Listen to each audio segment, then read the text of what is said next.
Nós estamos no último domingo após a Epifania.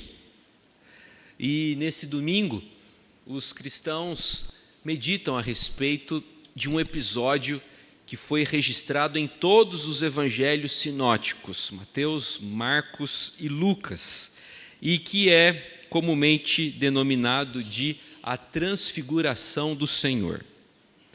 Tendo em vista isso, eu quero convidar vocês para lermos o registro de Lucas acerca da transfiguração do Senhor Jesus. O texto é Lucas, capítulo 9, versos 28 a 36.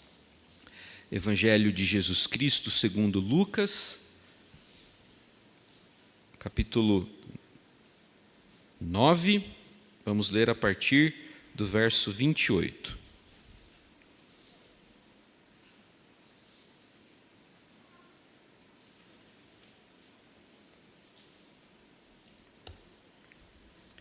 Evangelho de Jesus Cristo segundo Lucas, 9º capítulo, vamos ler a partir do verso 28. Cerca de 8 dias depois de proferidas essas palavras, tomando consigo a Pedro, João e Tiago, subiu ao monte com o propósito de orar. E aconteceu que, enquanto ele orava, a aparência do seu rosto se transfigurou e suas vestes resplandeceram de brancura. Eis que 2 varões falavam com ele, Moisés e Elias, os quais apareceram em glória e falavam da sua partida, que ele estava para cumprir em Jerusalém. Pedro e seus companheiros achavam-se premidos de sono, mas conservando-se acordados, viram a sua glória e os 2 varões que com ele estavam. Ao se retirarem estes de Jesus, disse-lhe Pedro: Mestre, bom é estarmos aqui. Então façamos 3 tendas, uma será tua, outra de Moisés e outra de Elias, não sabendo, porém, o que dizia. Enquanto assim falava, veio uma nuvem e os envolveu, e encheram-se de medo ao entrarem na nuvem. E dela veio uma voz dizendo: Este é o meu filho, o meu eleito, a ele ouvi. Depois daquela voz, achou-se Jesus sozinho. Eles calaram-se, e naqueles dias a ninguém contaram coisa alguma do que tinham visto. A transfiguração de nosso Senhor Jesus Cristo teve um duplo propósito. Em primeiro lugar, o Pai tinha como propósito encorajar seu Filho Jesus Cristo uma vez que o madeiro se aproximava. Uma vez que a cruz se aproximava, a experiência do Gólgota, do Calvário, se aproximava. Em segundo lugar, a transfiguração serviu para Jesus encorajar seus discípulos, uma vez que eles ficaram muito abalados e abatidos com a notícia acerca da morte de Jesus. No início do capítulo 9, nós encontramos Jesus falando que em breve iria morrer e os discípulos não o compreenderam muito bem. O texto começa, no verso 28, com a informação de que Jesus tomou consigo a Pedro, João e Tiago e os levou ao alto de um monte com o propósito de orar. Jesus tomou seus discípulos, 3 deles, Pedro, João e Tiago. A iniciativa é de Jesus. O Evangelho quer mostrar que a iniciativa é de Jesus. Os discípulos apenas reagem, os discípulos simplesmente acompanham. Deus age, Deus faz acontecer. Pedro, João e Tiago testemunham. Pedro, João e Tiago participam. De acordo com o evangelista, Jesus subiu ao monte com um propósito. E qual era o propósito de nosso Senhor? A oração. Jesus subiu ao monte com o propósito de orar. É bastante compreensível que o mediador, que o Filho bendito de Deus derramasse com frequência seu coração diante do Pai em oração e que faria isso especialmente agora, tendo em vista a proximidade da cruz. Somente o evangelista Lucas menciona que Jesus subiu ao monte com o propósito de orar. Aliás, o evangelista Lucas, em diversas passagens, destaca o compromisso que nosso Senhor Jesus Cristo tinha com a oração. Vejamos alguns exemplos. Somente Lucas registrou que nosso Senhor Jesus Cristo orou após ser batizado. Nós encontramos isso lá no capítulo 3, verso 21. E aconteceu que, ao ser todo o povo batizado, também o foi Jesus. E estando ele a orar, o céu se abriu. Somente Lucas informa que Jesus passou a noite orando antes de escolher seus apóstolos. Nós encontramos essa informação lá no capítulo 6. Somente Lucas registrou a parábola do amigo importuno, lá no capítulo 11. E quero lembrá-los de que o propósito dessa parábola é o estímulo à oração perseverante. Essa parábola quer estimular os fiéis a perseverarem em oração. Somente em Lucas encontramos o registro de Jesus informando a Pedro que intercedeu por ele, implorando por sua plena restauração, depois que ele, Pedro, o negasse. Nós encontramos isso lá no capítulo 22, verso 32. Eu, porém, roguei por ti, para que a tua fé não desfaleça. Tu, pois, quando te converteres, fortalece teus irmãos. Jesus está orando, mas em nenhum momento o evangelista Lucas registrou que os discípulos estavam orando com ele. Jesus está comprometido com a oração, enquanto que os discípulos parecem estar comprometidos com o sono. O texto vai dizer que os discípulos estavam premidos de sono, estavam sobrecarregados de sono.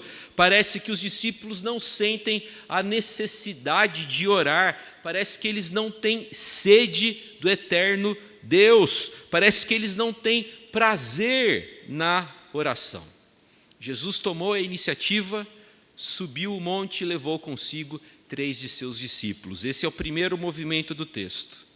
O texto prossegue, e de acordo com o verso 29, enquanto Jesus orava, ele subiu ao monte para orar, e estava fazendo isso, ele não se distraiu, não fez outras coisas. Enquanto ele orava, a aparência do seu rosto se transfigurou, e suas vestes resplandeceram de brancura. Ali, no alto do monte, enquanto nosso Senhor orava, seu rosto se transfigurou e suas vestes tornaram-se brancas, resplandeceram de brancura. Eu chamo a atenção de vocês para a palavra transfiguração. A palavra emprega um prefixo, o prefixo trans, que quer dizer através. Um navio transoceânico é aquele que atravessa o oceano. Uma viagem transcontinental é aquela que atravessa um continente. Você estava na América e foi para a África, foi para a Europa, foi para a Oceania, foi para a Ásia. Bem, a palavra transfigurar comunica, portanto, que uma barreira, um limite foram atravessados. No Monte da Transfiguração, naquele dia tão especial, a glória, a divindade, a deidade de nosso Senhor Jesus Cristo não foram contidas por sua humanidade, de sorte que a sua divindade revelou-se de forma plena, ou melhor, de forma bela, de forma impactante. As suas vestes resplandeceram de brancura por conta da sua santidade. Não é à toa, não é sem propósito que a cor litúrgica desse domingo é o branco, fazendo referência a essa santidade de Jesus, a essas vestes resplandecentes que fazem referência à santidade de Jesus. Uma das qualidades, um dos atributos do ser divino é a santidade. Deus é completa e absolutamente santo. Diante dele, seres angelicais denominados de serafins entoaram em coro, Isaías 6:3, Santo, Santo, Santo é o Senhor dos exércitos. Há um outro importante aspecto a ser considerado. O texto parece insinuar que a experiência da transfiguração ocorreu como consequência ou desdobramento da prática da oração. O evangelista Lucas parece querer oferecer essa dica, parece querer oferecer essa informação para nós. Olha, coisas especiais podem acontecer enquanto a gente ora. Coisas extraordinárias ocorrem enquanto nós buscamos a presença do eterno Deus. Meus irmãos, nós devemos nos comprometer cada vez mais com a prática da oração. Devemos cada vez mais buscar intensa e de forma apaixonada a presença do Senhor através da oração. Eu queria dividir com vocês agora uma frase de um teólogo lá do leste europeu, chamado Tomás Halick. Ele afirmou o seguinte: uma oração não é um calmante. A oração não é um calmante, tampouco é uma mera oportunidade de chorar no ombro de Deus. Para o teólogo Tomás Halick, a oração é a ferraria de Deus, onde a chama da palavra do Evangelho nos forja e transforma em um instrumento dele. Devemos nos comprometer cada vez mais com a oração. O texto prossegue, e o terceiro movimento do texto é o aparecimento de Moisés e Elias, verso 30. Eis que 2 varões falavam com ele, Moisés e Elias. Surgem Moisés e Elias. A pergunta que me ocorre é a seguinte: como os discípulos reconheceram Moisés e Elias? Como eles sabiam que era Moisés e Elias ali? Esses visitantes se apresentaram? Ó, gente, Moisés aqui, Elias aqui. Os discípulos reconheceram Moisés e Elias por intuição, deduziram essa informação pela conversa que eles escutaram. Essa informação foi transmitida via tradição, oral ou escrita. Será que Moisés levava uma cópia da lei nas mãos? Será que Elias desceu do céu em seu carro de fogo? Bem, tudo o que sabemos e necessitamos saber é que, de um modo não revelado a nós, os 3 discípulos reconheceram aqueles 2 visitantes ilustres. Nós associamos o nome de Moisés à palavra fundacional de Deus, a qual tornou realidade a criação, a redenção e a comunidade. Os textos de Moisés tratam a respeito dessa realidade, tratam a respeito dessas obras do Senhor. Associamos o nome de Elias à recuperação da palavra de Moisés, quando essa é esquecida, deturpada ou obscurecida. Enfim, associamos o nome de Elias à palavra pregada que recebe a nossa atenção e que nos põe de volta no caminho sempre que o abandonamos voluntariosamente ou nos desviamos dele descuidadamente. Associamos Moisés a essa palavra de Deus, essa palavra fundacional, a essas primeiras palavras de Deus reveladas a nós, e associamos o nome do profeta Elias ao profetismo, que nos convoca à conversão, que nos convoca ao arrependimento, que nos leva ao caminho novamente. Moisés, o representante da lei, e Elias, o representante dos profetas, conversam com Jesus. E qual é a pauta daquela conversa? Encontramos isso no verso 31. Eles conversam com Jesus sobre a sua partida que ele estava para cumprir em Jerusalém. A palavra grega traduzida por partida é êxodos. Da mesma forma que Moisés conduziu o povo do êxodo, da mesma forma que Moisés conduziu o povo saindo do Egito e alcançando a terra da promessa, Jesus conduz os que creem da morte e da escravidão para a salvação. A pauta daquela prosa foi a cruz. Meus irmãos, a cruz é o centro do ministério de Jesus Cristo. Jesus Cristo nasceu e viveu por nós, a fim de morrer vicária e sacrificialmente por aqueles que haveriam de nele crer. Jesus não morreu por conta da traição de Judas, ou por conta da covardia de Pilatos. Não, Jesus foi executado no madeiro como resultado do decreto eterno do Pai, desde a eternidade. Jesus voluntariamente se entregou por suas ovelhas. Toda espiritualidade que desvia o foco da cruz é cega de discernimento espiritual. Satanás tentou afastar Jesus da cruz diversas vezes. Quando nosso Senhor ainda era criança, Satanás tentou afastar Jesus da cruz, suscitando Herodes para matá-lo. Em seguida, Satanás provocou Pedro para reprová-lo. Satanás também levantou uma multidão a fim de proclamar Jesus rei. Ainda quando estava suspenso no madeiro, a voz do inferno vociferou: desça da cruz e creremos nele. É o que lemos em Mateus 27, verso 42. Ora, se Jesus tivesse descido da cruz, nós desceríamos ao inferno. A morte de Jesus nos trouxe vida e nos trouxe libertação. O texto prossegue.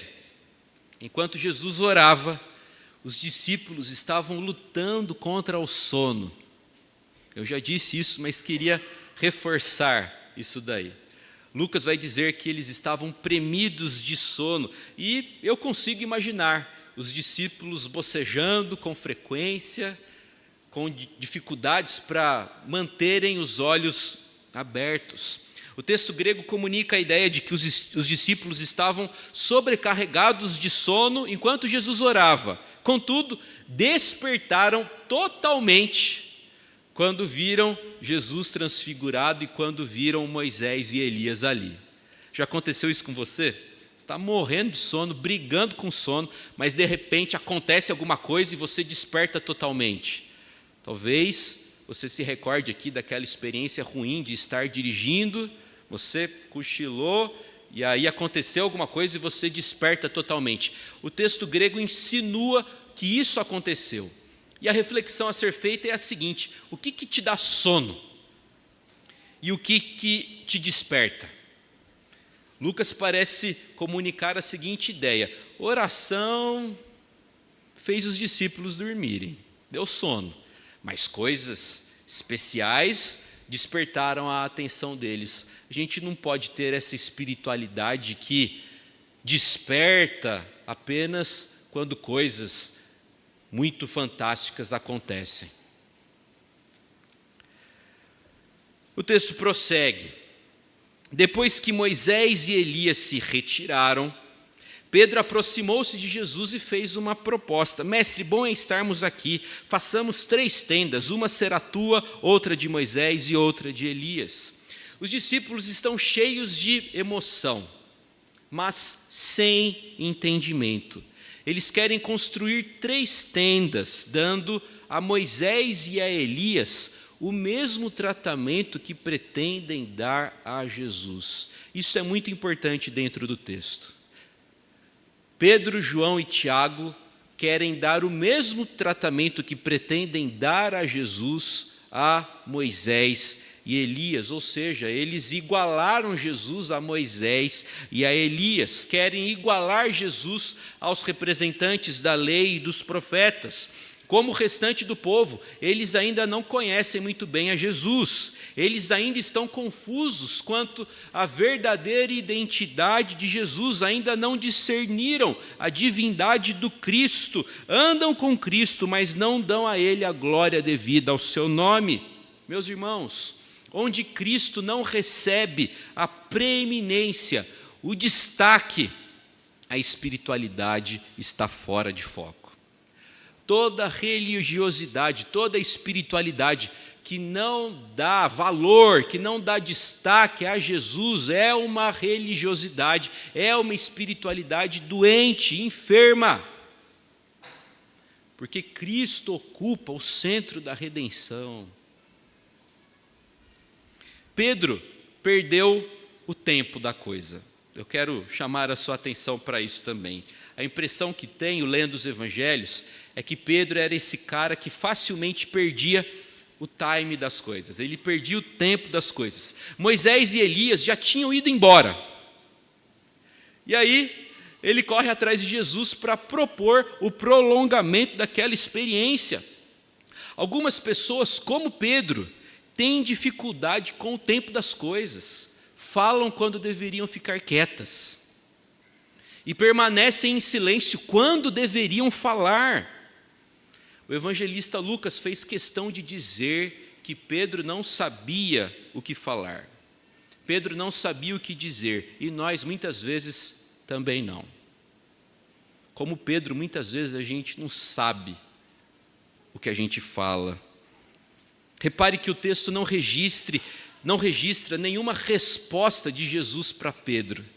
Aquela sua proposta foi tão infundada, tão boba, tão tola dentro do contexto, que sequer mereceu uma resposta de nosso Senhor. Como Pedro, nós também muitas vezes falamos impensadamente, falamos precipitadamente, falamos egoisticamente, isto é, nossas palavras denunciam o nosso egoísmo. Porque Pedro foi egoísta com aquela proposta que fez. Ele queria continuar no monte, mas no vale há gente necessitada. No vale tem gente que precisa de cura, tem gente que precisa de exorcismo.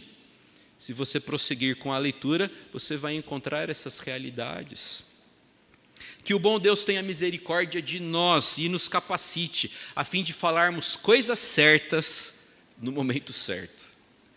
Que o Senhor nos ajude a falarmos coisas corretas no momento correto, que a gente não perca o tempo das coisas, que as nossas palavras tenham propósito. O texto prossegue, e a Escritura afirma nos versos 34 e 35 o seguinte: veio uma nuvem e os envolveu, e encheram-se de medo ao entrarem na nuvem, e dela veio uma voz dizendo: este é o meu filho, o meu eleito. No texto grego usa-se o artigo a fim de sublinhar o amor do pai pelo filho. A ele ouvi. Na Escritura, frequentemente a presença de Deus é indicada pela menção de uma nuvem. Em vários casos, como também aqui, é uma nuvem brilhante, ou branca, ou luminosa. Os discípulos estão com muito medo quando escutam a voz do Pai. Este é o meu filho, o meu eleito, a ele ouvi. A voz do Pai não foi dirigida a Jesus. Ela foi dirigida aos discípulos. Certamente Jesus foi encorajado e consolado por aquela palavra, mas aquela palavra foi endereçada inicialmente aos discípulos e não a Jesus. E o Pai encerra a frase com as seguintes palavras: a ele ouvi. Isso daqui é importantíssimo para a nossa espiritualidade. A ordem, o comando do Pai Celestial para seus discípulos foi a seguinte. A ordem do Pai para seus discípulos foi a seguinte: escutem a Jesus, a ele ouvi. O Pai ordena que seus discípulos se concentrem nas palavras daquele que é a própria palavra encarnada de Deus. No prólogo do Evangelho de João, encontramos a informação de que Jesus é o Verbo. Verbo é a palavra grega logos, que comunica a ideia de palavra. Jesus é a própria palavra encarnada de Deus. O Pai está dizendo para Pedro, Tiago, João e para nós que nós devemos nos concentrarmos nas palavras de Jesus. A ordem do Pai para seus discípulos não é para que eles ouçam a voz dos reformadores e puritanos do século XVI. A voz do Pai para seus discípulos não é para que eles escutem as vozes dos pietistas do século XVII. A ordem do Pai para seus discípulos não é para que ouçamos as vozes dos primeiros líderes e teólogos do cristianismo primitivo. A ordem do Pai para nós é para que ouçamos a voz de seu bendito Filho. A Ele ouvir, se concentrem em Jesus. Tudo que não for compatível com a mensagem de Jesus deve constituir-se em algo incompatível para a nossa fé. Eu estimulo vocês a lerem os reformadores, a lerem os primeiros cristãos, a lerem os pietistas. Mas aquilo é bom para nós enquanto aquilo ali tem compatibilidade com a palavra de Jesus. Se algo destoa do que Jesus disse para a gente, a ordem do Pai para nós é a seguinte: não escute, porque devemos ouvir a Jesus, tão somente a Jesus. A ordem do Pai para nós é essa: a Ele ouvir. Concluindo essa reflexão, a narrativa da transfiguração nos ensina que agora é o tempo de tomar a cruz e compartilhar da humilhação de nosso Senhor a coroa, e o reino de glória ainda estão por vir. Que o bom Deus nos abençoe, que o bom Deus nos sustente para a glória do seu bendito nome. Amém.